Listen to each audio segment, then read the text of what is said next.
Metformin protects you from being diabetic and pre-diabetic.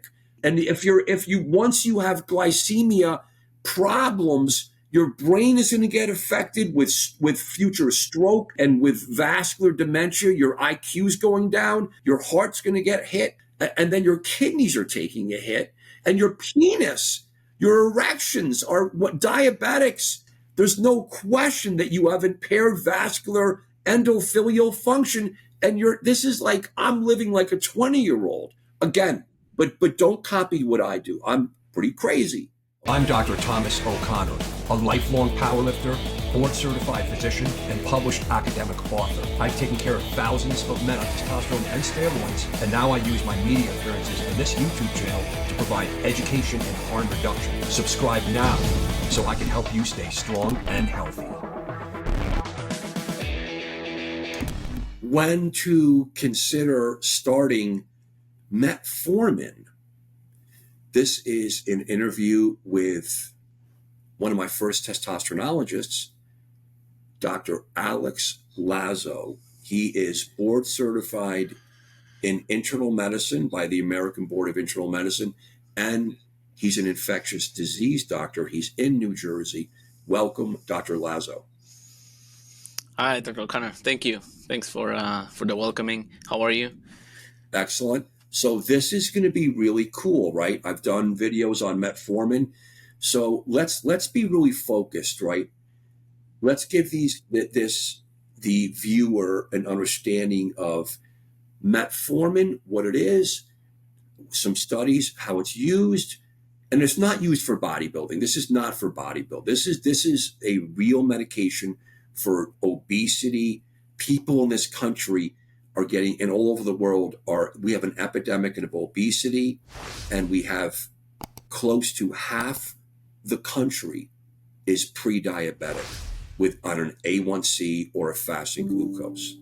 So, Dr. Lazo, tell us first the history. Tell us about Metformin. So Metformin is one of those drugs that they're like our staple drugs, right? We've been using it for so long. I mean, you know it from back in your residency days. You've been using Metformin. There's so many studies out there just backing its effectiveness and its safety too, right? And we also have a lot of data on its side risks. So it's one of those drugs they're great because we have so much data and experience with it. And you were asking, when do we start it? How do we use it? So it's pretty straightforward with Metformin. It's mainly indicated for pre-diabetic patients and diabetic patients. And then there's like some other conditions where you might consider it like PCOS, right? But we're talking mainly on our diabetic population or obese metabolic syndrome. So that's when you should start it, is when you have a patient who's diagnosed with diabetes and a patient who's diagnosed with pre-diabetes.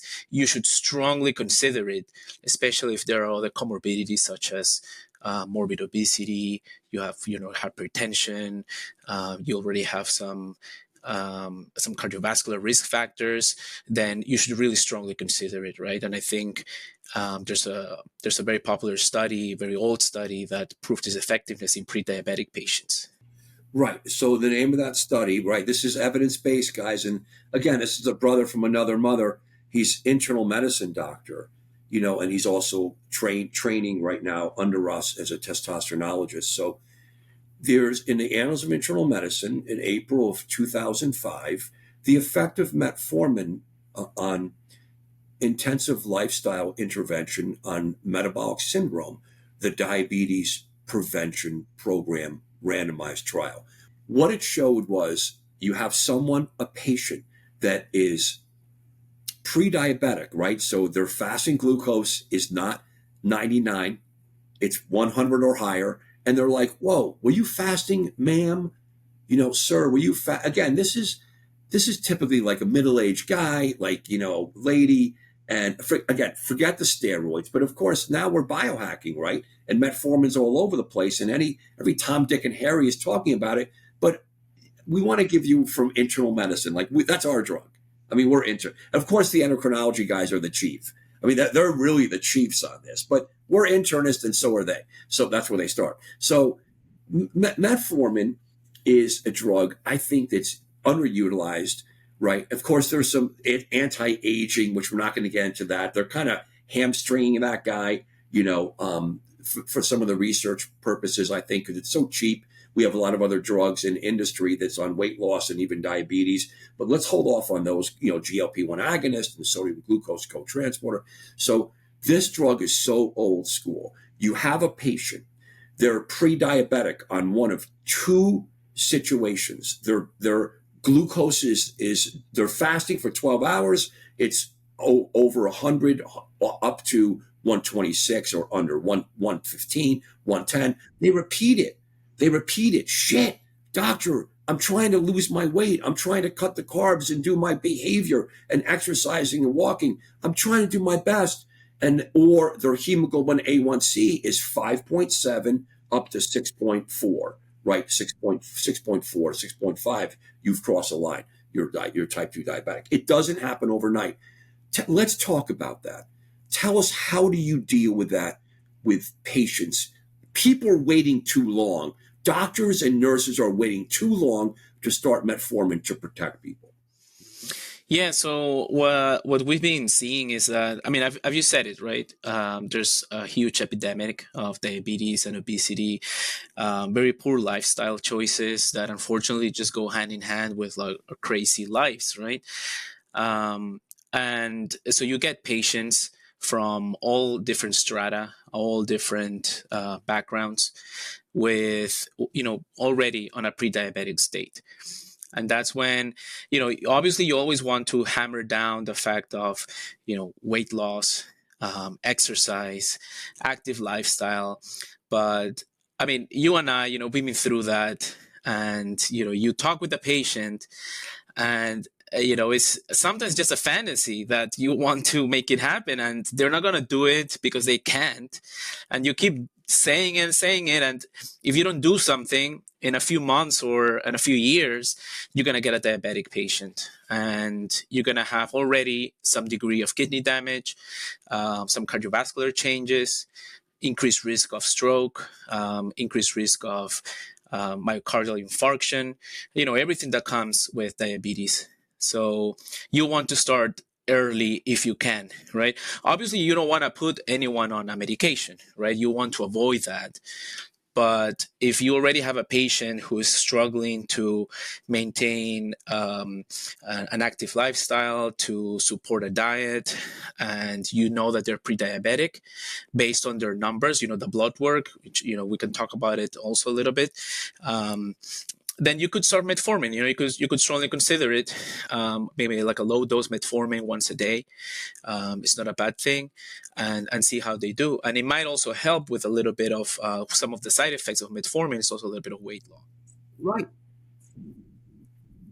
What's the dose, doctor? Let's get right into that. So you have someone we have a patient that has shown us that they're not able to do the weight loss it's my year. This is my year, January, right? The lady comes in, we've seen it. It's my year, Dr. Lazo. I'm not doing this. I'm not taking it. And I'm not taking that. I love you, Dr. Lazo, but I know you're sick. Give me a hug. You worry too much, Dr. Lazo. Please. This is my year. And then you see her 4 to 6 months later, and it's like, I did it. I'm doing it again. That's called clinical inertia. That's clinical inertia, that I get skin tingles. It's as she's building up vascular disease, plaque in the artery, completely silent. Your kidneys are going to take a hit. Your IQ and vascular dementia. I've been on metformin for like 20 years. I mean, because I was like, wow, I like to have pizza and eat. I'm a power lifter. I want to be a certain weight class. Yeah. I mean, so I'm going to biohack it. 20 years. So tell us, what is the dose? Exactly when and how do you start metformin? Tell us about that and ER, metformin ER. Yeah, so there's two types, right? So there's a metformin that you can take up to twice a day, and then there's the extended release one. That's the ER one, right? Extended release, that's what it stands for. So that's the one that you only take once a day. And it's important to also talk about that with your patient, because sometimes they might come in and say, like, I'm taking it twice a day, and it's, well, you're double dosing it, because that's the ER, right? That's extended release. Usually start at just a low dose, 500 milligrams. It's, that's a standard low dose, and you can even increase it up to 850. And some people might even go up to like a gram, but that's a higher dose. And always, just monitor for side effects. The main one that patients will come in almost immediately after starting is just GI upset. Just Right. immediately they're gonna start feeling, gassy, bloated, GI upset. It's normal. They most of patients will get used to it. And so you just have to make them aware that they are gonna suffer that for a little bit, but in the end, the long-term benefits are great, right? Just improving the glycemic control to reduce any risks. And so let's talk about the side effects. It's so right, and the extended release form in theory is better tolerated than the standard form, right? So the standard release, and so but we always tell the patients, like take it at night with your food, with your nighttime meal. You don't have to eat much food, but it's better to just take it at night. And when you're sleeping, it's really nice that you're taking it and it's starting to get into the system, because when you're sleeping, that's when a lot of evil things happen. Like the cortisol levels and sleep wake cycle, your blood pressure, your heart rate. Very interesting to understand the dipping status, especially of hypertension and that RAS system, right? So that's, again, ABCs, guys. Hemoglobin A1C, that right here. B is blood pressure. C is cholesterol. If you could nail that, you are guaranteed to have a better quality of life, free of disease, of strokes, heart attack, vascular disease, kidney disease. It's guaranteed. But do you do it with diet, exercise, integrate some supplements, and this is really biohacking, right? How about this, guys? Forget these are medicines. This is biohacking.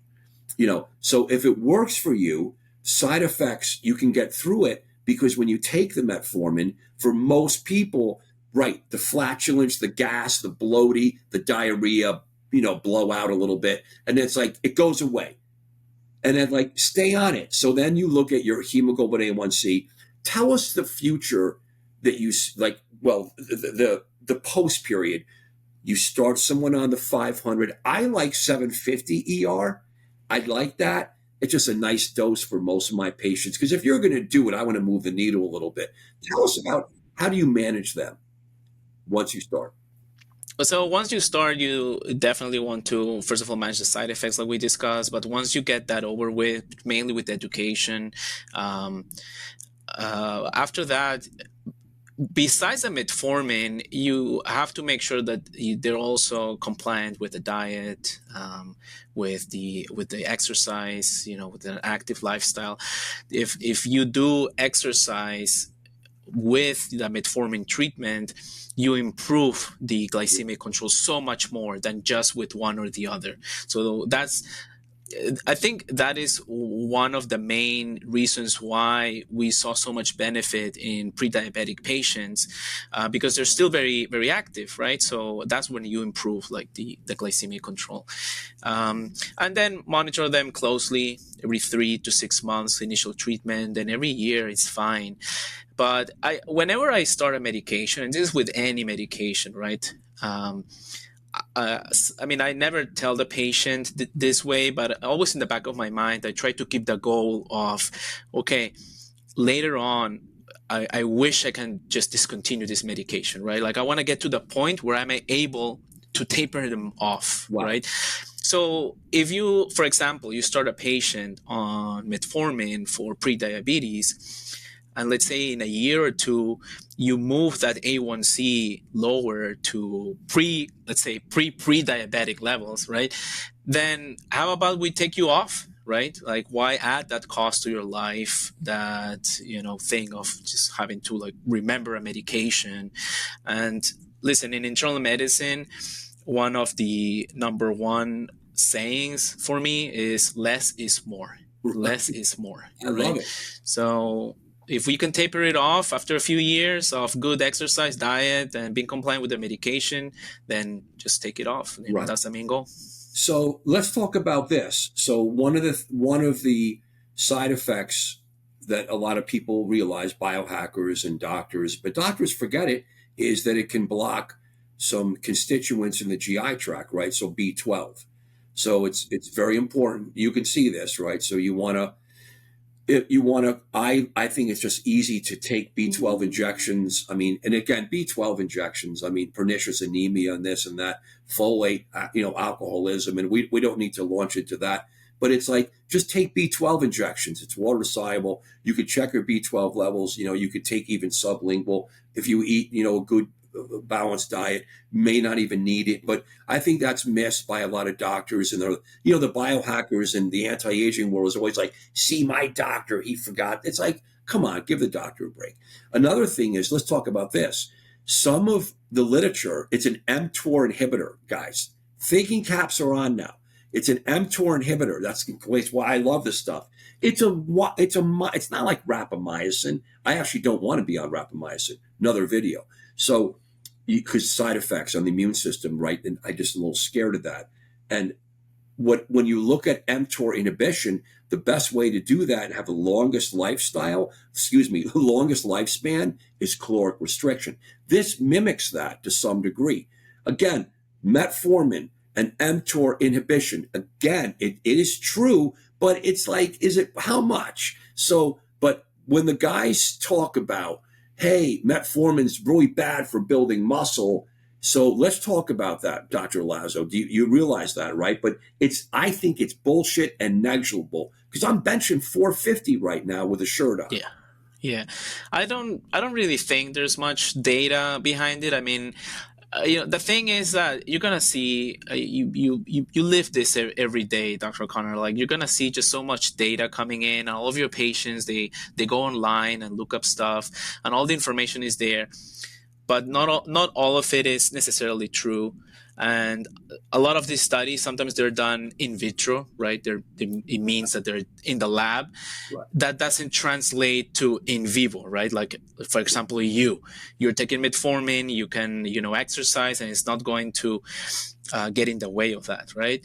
I think that in terms of like heavy exercise, or like, for example, like athletes, competitive athletes, or weightlifting, metformin might get in the way.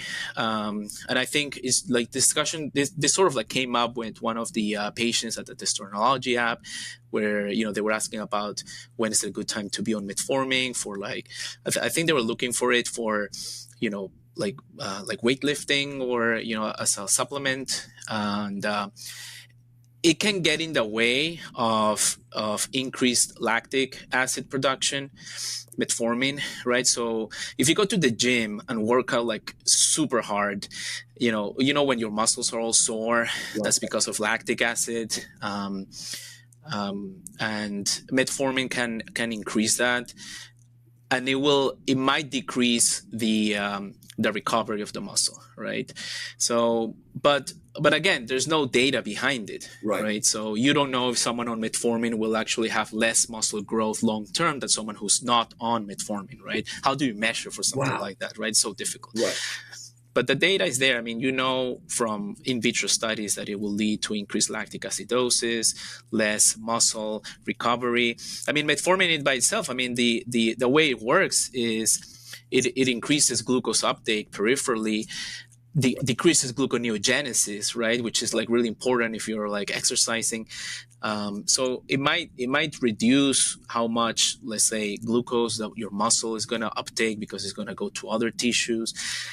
It's hard to say, but I don't think it's going to get in the way in a significant way.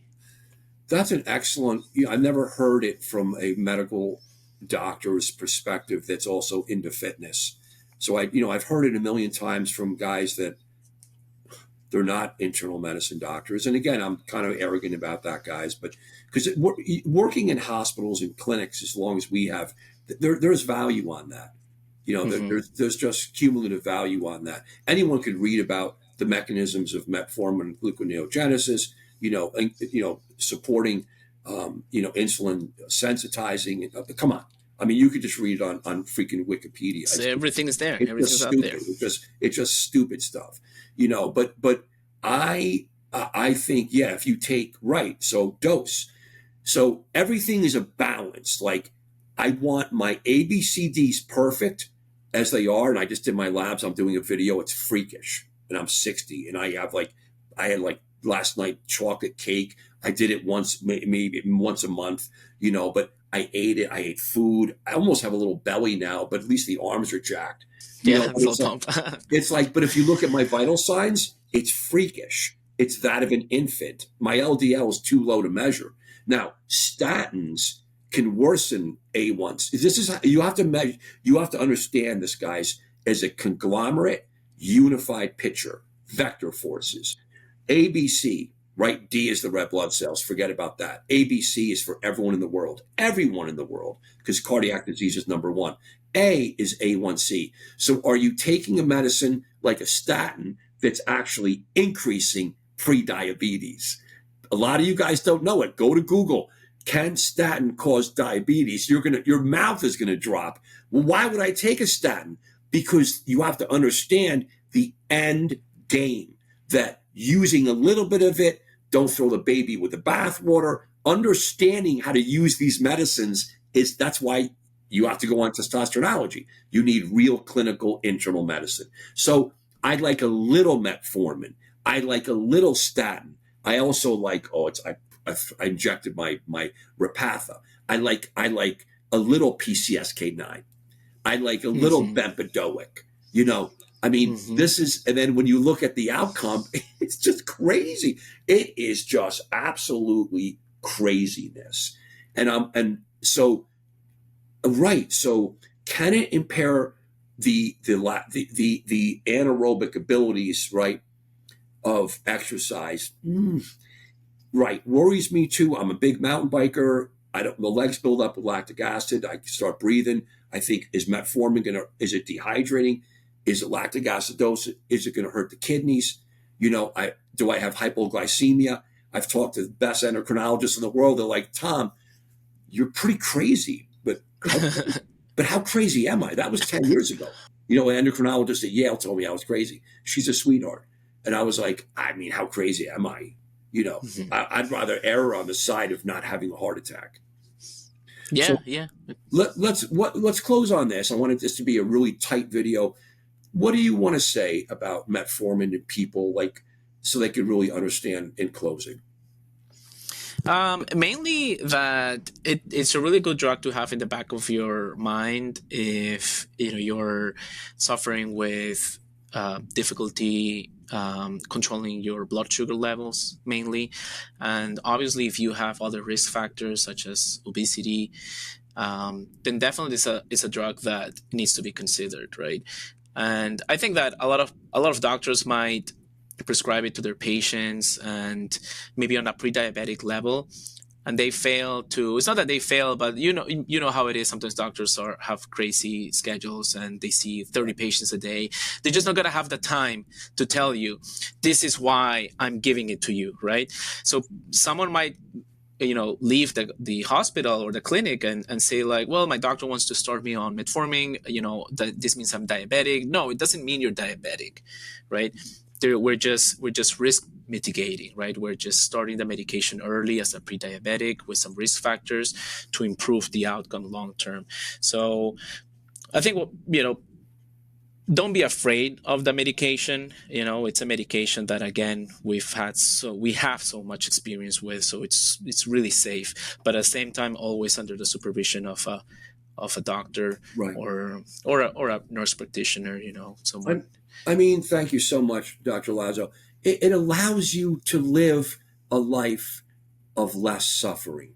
You don't if you want to be a hard ass and not eat, and again, you want to make great choices, like you tell the kids, make good choices of foods, make, drinking and smoking and things. Don't do these things, please. But we're humans. Our brains are wired to be pretty risk taking, and we go for pleasure. Food is pleasure. You want to balance this as you get older, and you're getting older. Your blood pressure is going to get worse. Your glycemic index is just because you're getting older. No one could argue it. Your machine is slowly, steadily breaking. Why wouldn't you protect it early? But on the flip side, if you're 23 years old or 25 or 35 and your A1C is 5.1 or 5 point, you don't need metformin. It's like, don't just copy everything I take. I'm a 60-year-old man. I'm an internist. I've been playing with these drugs for years, right? And there could be side effects, right? But I'll leave you on this. My stepfather is 91, soon to be 92. He's been on metformin, max dose, right? He's on 2,000, which is the max, right? 2,500, but he's on 2,000, 1,000 twice a day, last I checked with his doctor. And he's on it. He's 92 years old, had a bypass.